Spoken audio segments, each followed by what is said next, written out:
Welcome to Find Your Fortitude Friday. I was trying to do the intro and I wanted to do something new where I actually have a rundown of what I was gonna talk about and the point of the podcast for this episode. And I started writing and it's not happening this week. The rundown may come later. This is so many things running through my mind. Last week was so good for me. Well, first off, I'm going to just start off every podcast talking about why I'm doing the podcast. So you say things out loud enough times. It makes the idea that much stronger. So because I'm Deborah Geiger's baby boy and I'm trying to help you find your fortitude, trying to make sure people understand how strong my mom was, more so than me, because my mom was way stronger than me. And I think I'm just stubborn enough to make this world a better place because you guys are amazing, and I don't think you guys understand how powerful words are for better and worse. I'm shopping in Wegmans and somebody comes up to me and I'm like, okay, just a fan, big brother, possibly ex. And then they start nodding. They don't even mention the shows. And they just start talking about the Find Your Fortitude and how they were watching an episode when I first started it, what was it, like a year ago? And how it really helped them. And I'm just like, wow. And it wasn't anything to do with like my three big things, like losing my parents or my weight loss or bullying. None of those. Just mindset. Adversity that he was going through. And I'm like, that meant a lot. That was big. So I think I'm delusional enough. I fucking hate rejection and not being able to accomplish something when I'm in control of the outcome. So I think I can make a difference in this world. But on that note, the delusion of not taking no when you have control. I was walking, I was just thinking the other day about why is it so important not to like just give in to those feelings of just like kind of quitting or just accepting defeat in a certain situation, or just kind of giving up and giving the power to somebody else? That's a big thing. Giving the power to somebody else for a situation and just accepting it is what it is. Because it's easier. It's easier to just, whatever the situation is, just give the power to the other person or the circumstances and just blame the person or the circumstances for why you are where you are, or what happened, or the result of whatever happened. But then if you do that just once, just one time, where do you draw the line? Like, where do you draw the line for the situations that'll keep happening when you give up the power? When you give up power, you're stuck in limbo. You're stuck. It's a paralyzing feeling. It's like quicksand. You don't, because how do you get out if you don't have the power to change or overcome the situation? Then how do you get through it? You don't. You're just stuck waiting for somebody to change the circumstances, which very rarely happens. So you need to hold that power. That's number one. That was the first thing on my rundown. So I always keep control no matter how small the situation. Because if it's just a small situation, then when we get bigger situations where, and I'm trying to, like a good example for a small situation, simple, like you fail a test in school. Okay. Wait, before I get to that example, I'm reading this book, Let It Go. I gave it to a friend of mine because she needed it just as much as I did. And this is probably the greatest book I've ever started to read. And I've started a lot of books. Haven't finished many of them, but I've started, so I'm trying. But each page is a passage of letting go of something. And one page was something, it was letting go of, I don't know what it was, but it was basically the way you see a situation is not a reflection on anything else except yourself. So the way you react or think of a situation, all that is a reflection of you and how you feel. And so going into an example of having power, something like a test. You fail a test in school, and you know the typical, especially for kids, is, oh, the teacher sucks, this test is so hard, they didn't give us the right information to study. That's one mindset. Or the other mindset is, I got to study more. Like, this is unacceptable. I need to study more. So, same exact situation, same result, two different attitudes. But that's something small. Then something bigger, just something that I'm somewhat familiar with, when you lose somebody in the world. Not necessarily that you had control of losing them, you have the control to change your outlook on everything. Like, you lose a parent. You think of, well, I'm thankful I had them for however long. I'm thankful they taught me what they taught me. I'm thankful for all the moments that we had. Or you're just pissed off. Same exact situation, same outcome, or like the same result before you start looking at it. But it's, how do you look at it? It's just things like that. And something I always say, and you always have to be responsible for your actions and never blame anybody else. But something for me, and I notice this, and I just sit back and I laugh, and I can only talk about it with certain people, because a lot of people don't understand it, like their mindset. And maybe I'm the crazy one. But an analogy is, when you push somebody, and you push somebody, and you push somebody, and then that person just, say I'm just pushing somebody, and I just keep pushing them, and then I get knocked the fuck out. And then, so I'm like, okay, I would be like, you know what? I went too far. I shouldn't have pushed them. But another person, and these people, I stay far, far away from. Like, because these people are scary. They're like, well, why did you knock me out? Why did you knock that person out? Those are scary individuals. Not saying you should hit somebody, but when the people that just ignore the initial situation, it's scary, because they don't see the whole picture. And then maybe again, I'm the crazy one. And I may be the crazy one. But the point of that is, if you just got knocked out, ask yourself why. Don't just blame the other person for knocking you out. Like, why, how did I contribute to the situation? So that's the biggest thing for this episode. Every episode I want to have like a main purpose, like, how can you help find your fortitude? And I think the biggest thing is full control, full responsibility, full accountability. And I've talked about that many times. And I think another thing is, and it's hard, so that's like the main thing that I wanted to talk about. The other is acknowledging your flaws. And like why last week was so powerful for me, because I just opened up about fears, weakness. And so when you acknowledge your shortcomings, I think it's like I find it like it's one of my favorite qualities in people. And then obviously, hopefully they acknowledge it and then work on it. But the people that just can't, you have to acknowledge like your weaknesses. And I'm so self-aware, I really am. Like but I'm not there yet. Like, I'm still working on it. Like, there's things that I'm just becoming self-aware of now. But I'm self-aware in the sense that I am self-aware that I want to keep learning and understanding why I do things that I do. So this has been bothering me, because I'm already piss poor at relationships. I already have enough hurdles in my way for everything I've been through in my life to figure it out. And now the social media is I just get thrown in the middle, and I just take everything that comes with it. And so one thing that really bothers me is when people,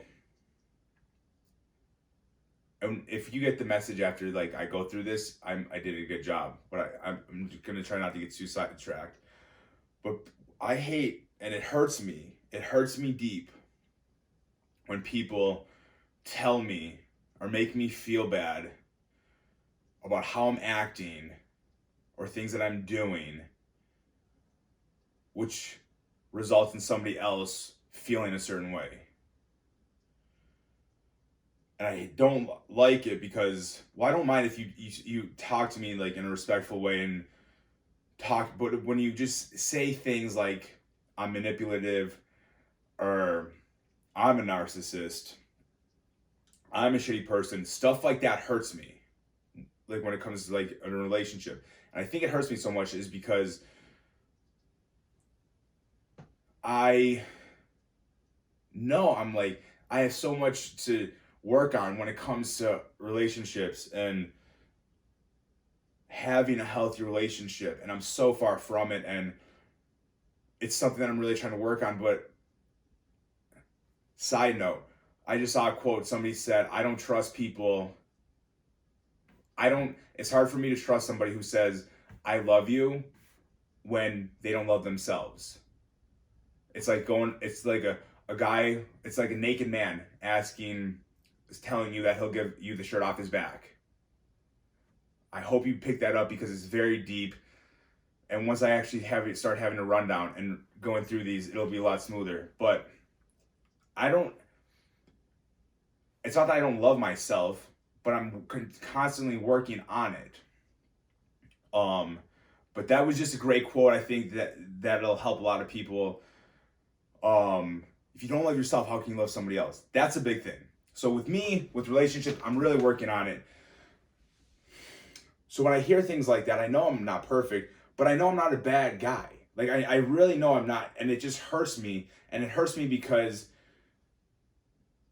I want people to know how I feel for some reason, because I'm just like, it kills me if people think I'm a bad person, like to the core bad person. I'm not saying I have flaws, like, Mark, you're a shitty driver, you do this, you're an asshole in the gym, like, why do you have like little things like that? That doesn't bother me. But when it comes to like a core issue, like, it hurts. And so I'm going to acknowledge this. And this is from the book, Let It Go. I had the script up, but I'm going to see how well I remember it because I read it like 1,000 times. But as people keep hostages in their lives, because for many reasons, for their own insecurities, for their own fears, selfish reasons, whatever it may be, hostages in the sense they can't let people go.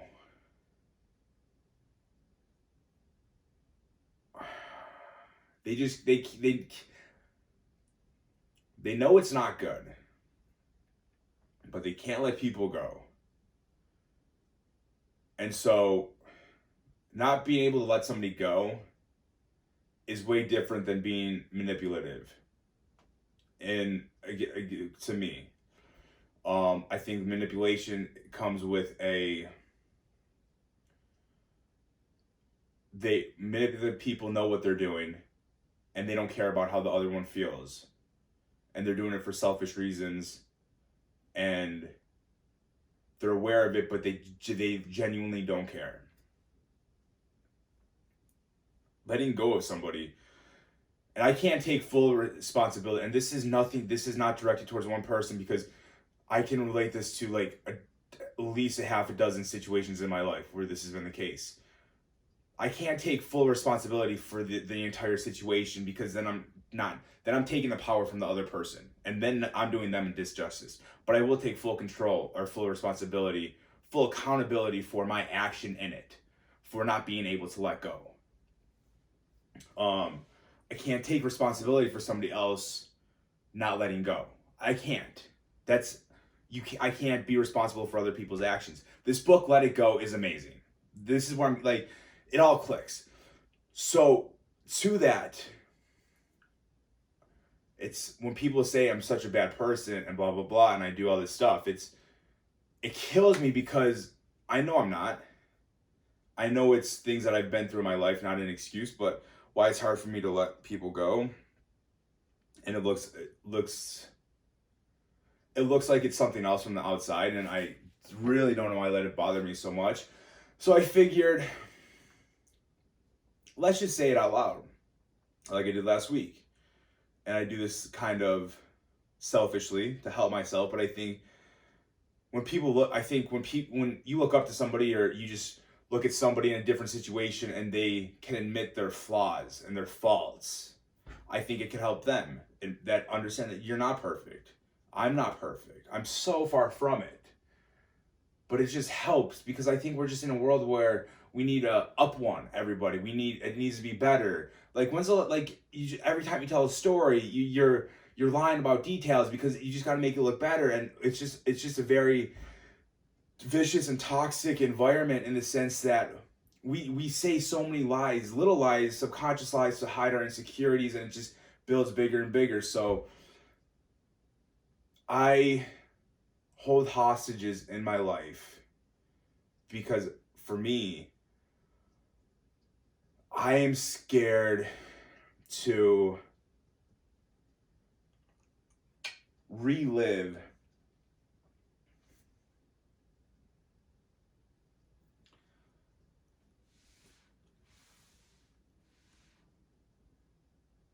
losing somebody.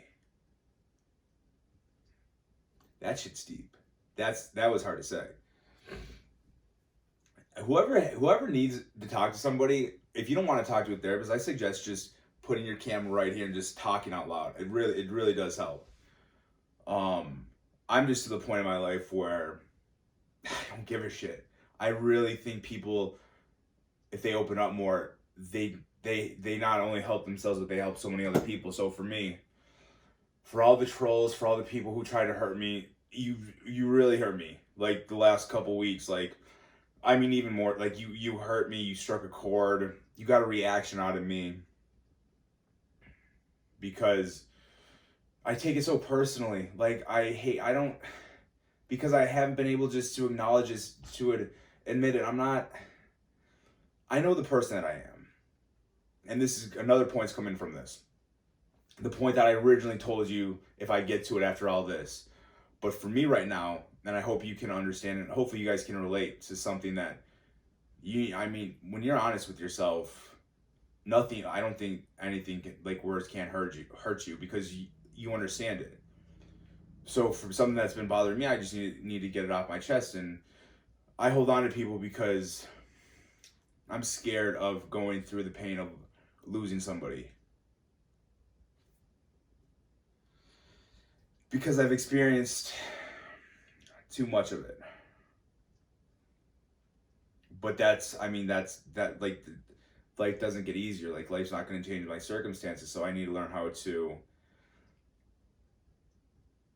go through it and grow from it.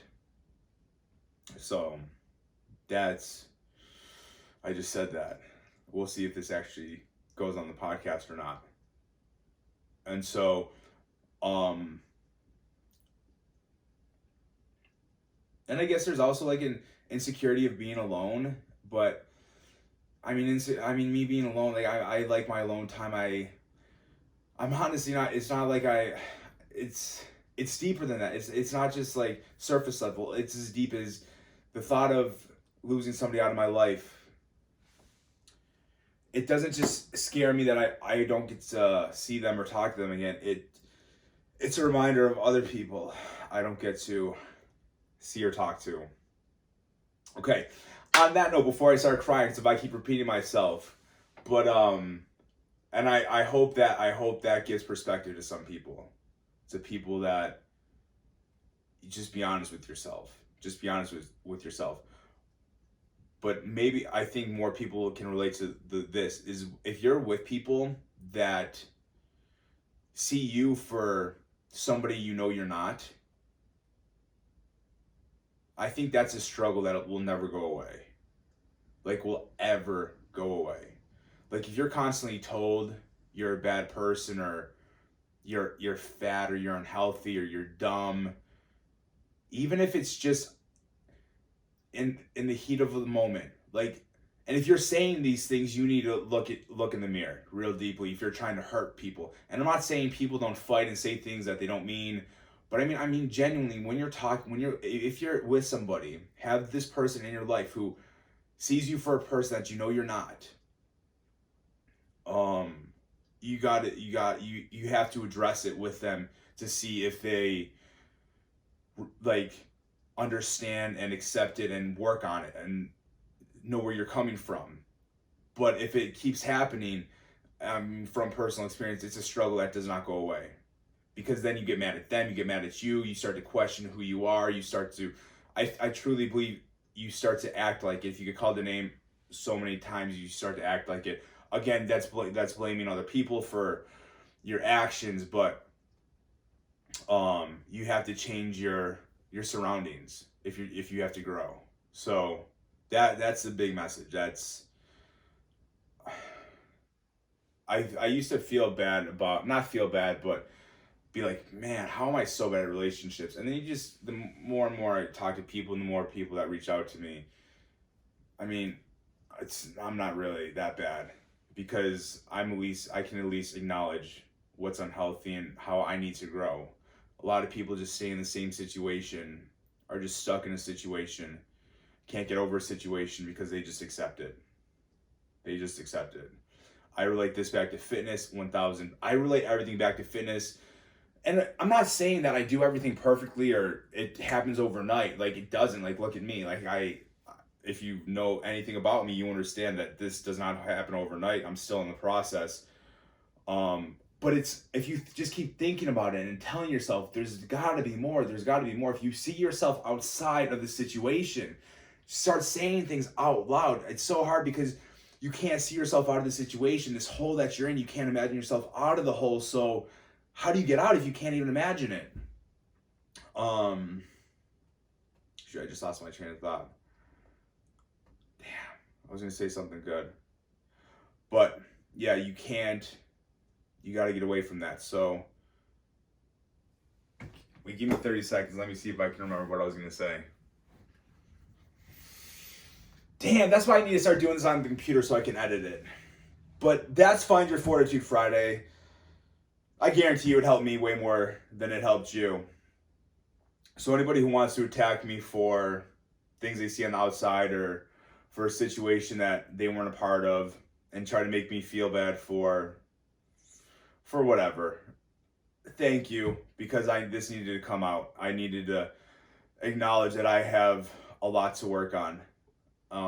And you made one hell of a podcast out of it. This is a great episode. And again, something great came out of something that made me feel horrible. I reacted to it. Did not handle the situation well, but my mindset didn't change, and I didn't just give in. Don't give in. Whatever you do, do not give in. Understand you are always in control. It is really that simple. You are always in control. There is no ifs, ands, or buts. You're always in control. And the thing I was going to say, I just related back to fitness, because in fitness, people that are like, I'm trying to put on weight, but nothing's happening. I just can't do it. It's genetics. Or I'm trying to lose weight. I gain muscle. Like, whatever it is, I've tried everything. No, you haven't. Like, we both know it, but you tell yourself you've tried everything because it's easier than exploring different things, trying harder things, doing the harder option because you don't want to put yourself through it. And that's easy to explain to people, because it's like, well, no, just eat less, eat more. Whatever your goals are, I can give you at least 10 things that you haven't tried yet. But when it comes to self-growth, we don't talk about it enough. Like, we really don't. And I could talk about this all day because I'm so fascinated by it. Because again, everybody just wants to impress other people. So that's Find Your Fortitude. That was one hell of a Find Your Fortitude Friday. This is coming together. It's coming together. I want to thank you guys as always, because your feedback honestly means the world to me. It means the world to me, and this is the first step that I need for myself to really do something special with motivational speaking and helping people. So I couldn't do it without you guys. So thank you. Have a very happy Friday, and don't forget to find your fortitude.